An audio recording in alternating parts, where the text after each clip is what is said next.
تین درخت تھے. ایک درخت خشک تھا, یعنی اس میں پھل نہیں لگے ہوئے تھے. دوسرا درخت پھلدار تھا.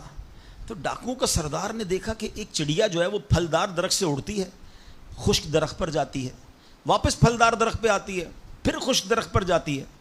تو اس نے کہا چکر لگائی جا رہی ہے, کوئی ماجرا ہے. تو اس نے غور سے دیکھا تو کیا دیکھا کہ وہ چڑیا جو ہے وہ پھلدار درخت سے جو ہے وہ کھجور لیتی ہے, اور جب خشک درخت پر جاتی ہے تو وہاں ایک اندھا سانپ منہ کھولے بیٹھا ہے. وہ چڑیا جا کر اس کے منہ میں کھجور ڈال کے آتی ہے, پھر دوبارہ جاتی ہے کھجور لا کر پھر اس سانپ کے منہ میں ڈالتی ہے. وہ جب ڈاکوؤں نے دیکھا تو وہ تو حیران ہو گیا, رونے لگ گیا کہ اے اللہ پاک, یہ وہ جانور ہے سانپ جس کو مارنے کا حکم تیرے پیارے حبیب علیہ الصلوۃ والسلام نے دیا ہے, کیونکہ یہ مسلمانوں کو تکلیف پہنچاتا ہے.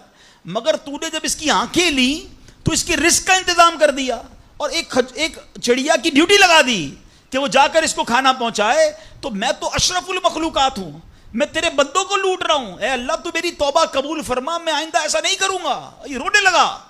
اب یہ سوچ رہا ہے, غیب سے آواز آئی کہ اے فلاں میری توبہ کا دروازہ کھلا ہوا ہے.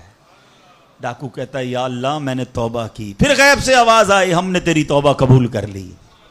اچھا جب اس نے توبہ کی تو اس کے سارے ساتھی سن رہے تھے کہ سردار آپ نے توبہ کی, ہم نے بھی توبہ کی. کہا سوچو تو صحیح, ہم ڈکیتی کر رہے ہیں, ہم چوری کر رہے ہیں, رب جب اس اندھے سانپ کو روزی دے گا تو ہمیں کیوں نہیں دے گا؟ ہم اللہ کی قدرت پر یقین کیوں نہ رکھیں؟ سب نے توبہ کر لی. اب جب توبہ کر لی تو انہوں نے کہا کہ اب ایسا کرتے ہیں کہ حج کو چلتے ہیں. سارا قافلہ بنا کر ڈاکوؤں کا قافلہ توبہ کر کے چلا حج کرنے کو. جب مکہ پاک کے قریب پہنچے نا تو وہاں ایک نابینا بڑھیا تھی, وہ ہر قافلے والے سے اس ڈاکوؤں کے سردار کا نام لے کے پوچھتی تھی وہ بندہ آیا تو ڈاکوؤں کا جب قافلہ ہے تو کہا میں ہی تو وہ ہوں. تو کہا یہ میرے کپڑے تمہارے لیے ہیں. بولا آپ مجھے کپڑے کیوں دے رہی ہیں؟ کہا میرا ایک بیٹا تھا, اور وہ بیٹا جو ہے اس کے کچھ دن پہلے, بڑا نیک بیٹا تھا میرا, کچھ دن پہلے اس بیٹے کا انتقال ہوا ہے, یہ اسی کے کپڑے ہیں. 3 دن سے مسلسل نبی پاک علیہ الصلوۃ والسلام میرے خواب میں تشریف لا رہے ہیں اور فرما رہے ہیں کہ اس نام کا بندہ آئے گا, اس کو یہ کپڑے دے دینا.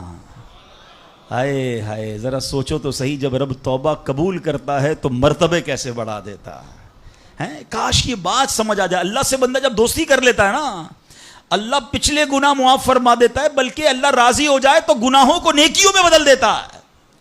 مگر کیسے اس ڈاکو کو توبہ نصیب ہوئی؟ یقین. کاش حرام کمانے والا, سود کا کام کرنے والا, کاش رشوت لینے والا, ڈاکہ ڈالنے والا, چوری کرنے والا یہ سوچے کہ میں کیوں کر رہا ہوں, ملاوٹ کرنے والا سوچے. اللہ پر بھروسہ تو رکھو یار, رب نے میرا نصیب لکھا ہوا, جو میرے نصیب میں مجھے مل کر رہے گا.